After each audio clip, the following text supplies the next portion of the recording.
pagi semuanya. Hari ini kita lanjut kembali mempelajari materi fungsi eksponen. Nah, hari ini kita belajar tentang pertidaksamaan eksponen. Nah, kalau dibilang dia pertidaksamaan berarti dia memuat variabel sebagai eksponen dari suatu konstanta. Dia mengandung tanda pertidaksamaan. Tanda pertidaksamaan itu lebih besar, lebih kecil, lebih besar sama dengan, lebih kecil sama dengan. Nah, untuk pertidaksamaan eksponen itu dia ada dua sifat, itu tergantung dari bilangan utamanya. Jika nanti bilangan utamanya di sini saya buat bukan bilangan utama, bilangan pokoknya. Di sini saya buat bilangan pokoknya A. Kalau misalnya A-nya lebih besar dari 1, ketika kamu temukan nanti pertidaksamaan A pangkat fungsi fx lebih besar dari A pangkat fungsi gx, nah itu tinggal kamu coret aja A-nya, tinggal kamu selesaikan nanti fx-nya lebih besar dari gx. Seperti itu. Oke?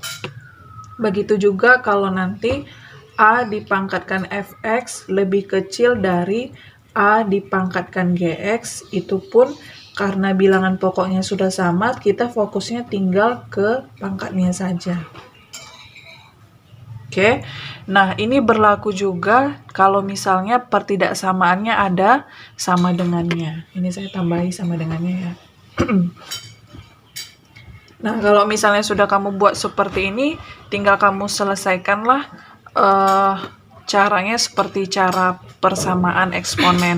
Kalau misalnya dia tidak ada berpangkat 1 atau tidak ada berpangkat 2 atau dia itu linear, ya seperti biasa aja. Tapi kalau misalnya nanti dia ada kuadratnya, variabelnya, berarti kamu harus faktorisasikan, kemudian kamu masukkan ke garis bilangan, uji tanda, kemudian kamu tentukan arsirannya, kemudian kamu tentukanlah himpunan penyelesaiannya. Seperti itu dia. Oke. Nah, kemudian kalau keadaannya bilangan pokoknya itu berada di antara 0 dan 1. Nah, berada di antara 0 dan 1, jika kamu temukan nanti A dipangkatkan fx lebih besar dari A dipangkatkan gx, nah, ini kalau misalnya dia lebih besar, itu akan berubah jadi lebih kecil. Gitu ya. Begitu juga kalau misalnya nanti A dipangkatkan fx lebih kecil dari A dipangkatkan gx, kalau misalnya bilangan pokoknya itu berada di antara 0 dan 1, yang awalannya atau soalnya itu diberikannya pertidaksamaannya lebih kecil, maka kamu uraikan jadi lebih besar dari gx. Nah, ketentuan ini pun berlaku untuk pertidaksamaan yang ada sama dengannya. Seperti itu, tidak ada bedanya. Penyelesaiannya pun sama saja.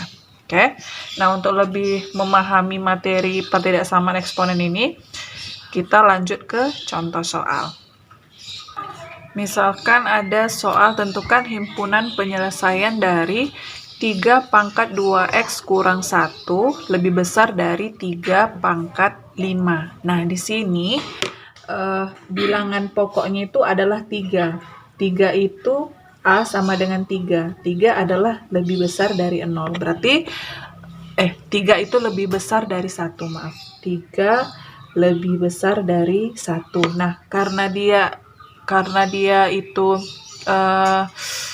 kejadiannya merupakan kejadian yang pertama, maka kita tinggal jabarkan saja. Tanda pertidaksamaannya tidak mengalami perubahan. Jadinya tinggal 2x kurang 1 lebih besar dari 5. Oke. Nah, kalau misalnya seperti ini, dia tidak ada mengandung persamaan kuadrat atau fungsi kuadrat. Jadi ini kan fungsi linear ya. Jadi tidak perlu dibuat ruas kanannya 0. Jadi cukup aja yang di ruas kiri itu yang memuat variabel, dan yang tidak memuat variabel kita pindahkan ke ruas kanan. Nah, setiap pemindahan suku terjadi perubahan tanda. Oke. Nah, di sini kan 2x di ruas kiri. 2x itu memiliki variabel. Dia kita letakkan aja di ruas kiri, berarti dia tetap ya. Kemudian min 1 ini kan dia tidak memuat variabel, dia hanya berupa konstanta. Kita pindahkan aja ke ruas kanan. 5 sudah di ruas kanan, min 1 kita pindahkan, berarti jadi plus 1 ya kan. Berarti jadinya 2x lebih besar dari 6. Kita kan perlunya nilai x, karena di sini 2x berarti semua ruas kita bagi 2. 6 bagi 2 sama dengan 3. Oke. Karena di sini x-nya cuma ada 1, ya sudah, berarti kita simpulkanlah himpunan penyelesaiannya adalah x di mana x lebih besar dari 3. Seperti itu dia. Oke. Nah, ini yang kedua, tentukan himpunan penyelesaian dari 4 pangkat x kurang 4 lebih kecil sama dengan 32. Nah, sama halnya dengan persamaan eksponen, kita harus menyamakan bilangan pokok di ruas kiri dengan ruas kanan. Nah, sekarang ada nggak kaitan 4 sama 32? 4 sama 32 itu ada kaitannya dengan angka 2. Kenapa? Karena 4 itu bisa kita buat jadi 2 pangkat 2, ya kan? 32 bisa kita buat jadi bilangan berpangkat menggunakan 2, jadinya 2 pangkat 5, gitu ya. Kita ubah dulu. Jadi 2 pangkat 2 dipangkatkan lagi x kurang 4. Kemudian 32 2 pangkat 5. Oke. Kemudian untuk yang di ruas kiri ini, 2-nya kita kalikan dulu ke x sama ke min 4. Jadi 2 pangkat 2x kurang 8 lebih kecil sama dengan 2 pangkat 5. Oke. Nah, karena di ruas kiri sama ruas kanan, bilangan pokoknya sudah sama, yaitu 2. Sekarang kita cek dia ini menggunakan sifat tidak sama eksponen yang mana, yang pertama atau yang kedua. Nah, 2 ini A-nya sama dengan 2. 2 itu lebih besar dari 1, berarti dia memakai sifat yang pertama. Nah, kalau misalnya dia lebih besar dari 1, tidak terjadi perubahan tanda pertidaksamaan. Jadi kita mengikuti awalnya aja. Berarti kalau misalnya di sini lebih kecil sama dengan, maka dia akan tetap jadi lebih kecil sama dengan. Nah, kita selesaikanlah. Berarti 2x lebih kecil sama dengan 5 tambah 8. 2x lebih kecil sama dengan 13. Berarti x lebih kecil sama dengan 13/2. Kita simpulkanlah bahwasannya himpunan penyelesaiannya adalah x, di mana x lebih kecil sama dengan 13/2. Seperti itu dia. Oke. Kemudian yang ketiga. Yang ketiga, misalkan saya buat 3 pangkat x kuadrat kurang 3x kurang 5. Saya buat lebih besar dari 3 pangkat 2x kurang 11. Oke, nah kalau kita perhatikan di ruas kiri sama di ruas kanan, bilangan pokoknya sudah sama-sama 3.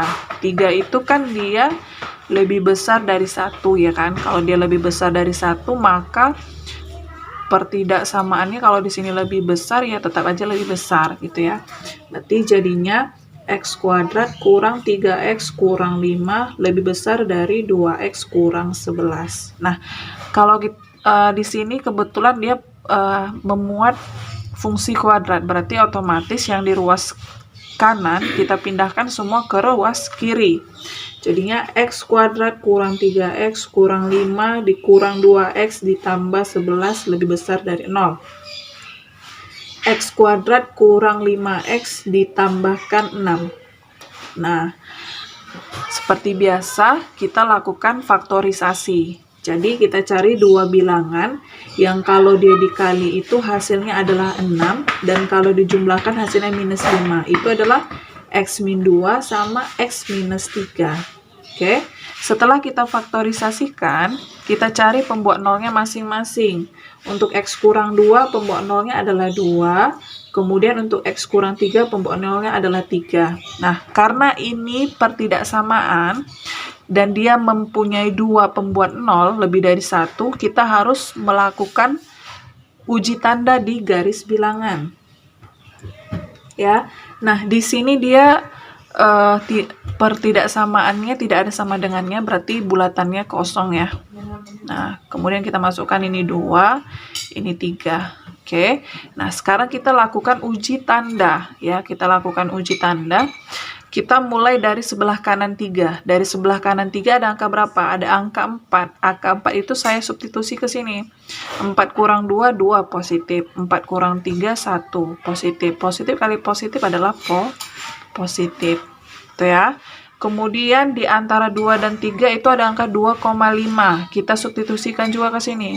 2,5 dikurangkan 2, 0,5. Positif ya kan? 2,5 dikurangkan 3 itu hasilnya negatif. Positif dikalikan negatif hasilnya adalah negatif. Oke. Nah, di sebelah kiri 2 ada angka berapa? Ada angka 0. Ketika kamu masukkan 0 ke sini, ini hasilnya 0 kurang 2 negatif.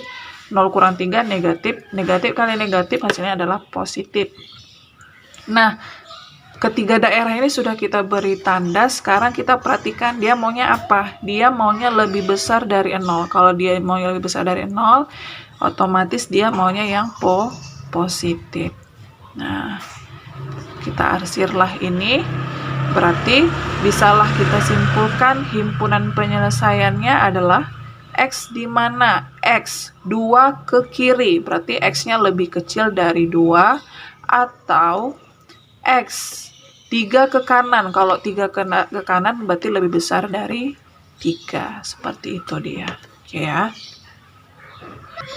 Nah, contoh yang keempat, tentukan himpunan penyelesaian dari 1/3 pangkat 4X tambah 3 lebih besar dari 1/3 pangkat X tambah 2. Oke, nah di sini bilangan pokoknya adalah 1/3. Di ruas kiri sama ruas kanan sudah sama. Oke, nah sekarang kita perhatikan 1/3 ini lebih besar dari 1K atau berada di antara 0 dan 1. Nah, 1/3 ini dia berada di antara 0 dan 1 ya. A-nya berada di antara 0 dan 1. Nah, kalau berada di antara 0 dan 1, ingat ketika bilangan pokoknya kita coret,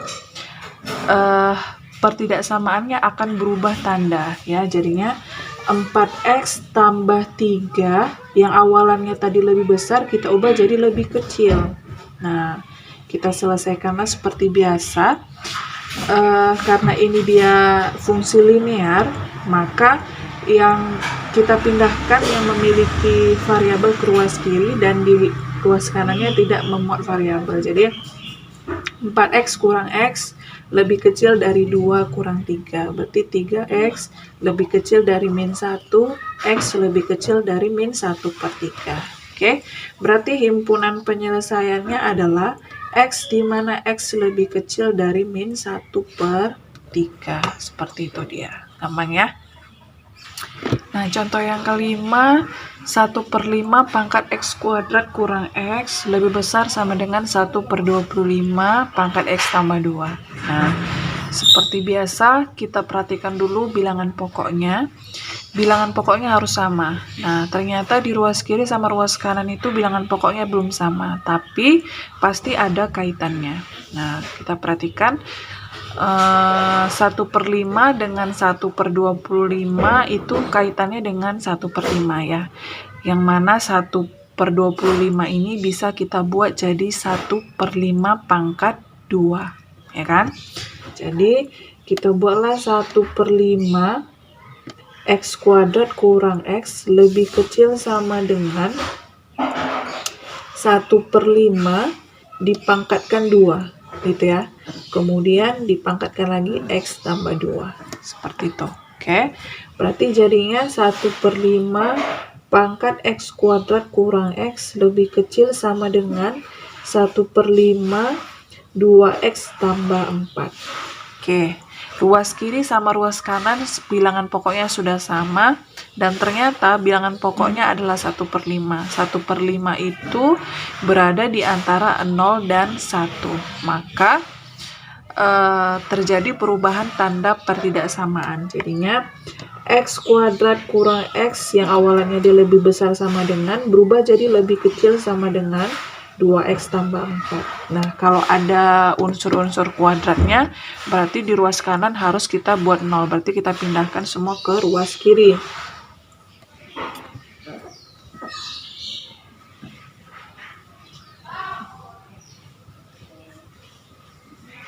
Nah, kita lakukan faktorisasi.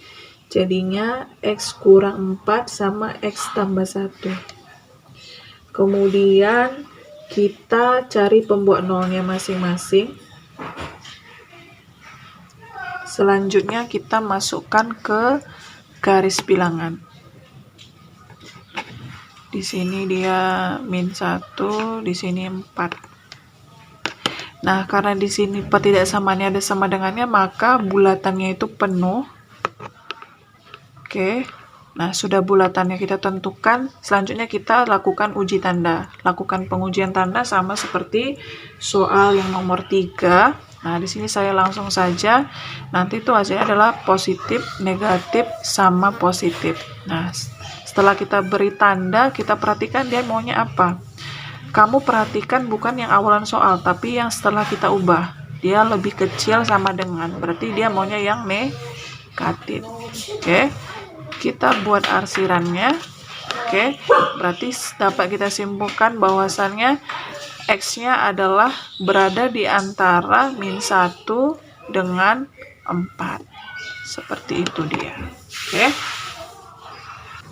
Nah, untuk materi pertidaksamaan eksponen sampai sini aja dulu. Pokoknya poin pentingnya itu cuma 2 aja. Oke. Nah, pahamilah materi yang sudah saya jelaskan hari ini. Sampai jumpa di pertemuan selanjutnya. Selamat pagi semuanya.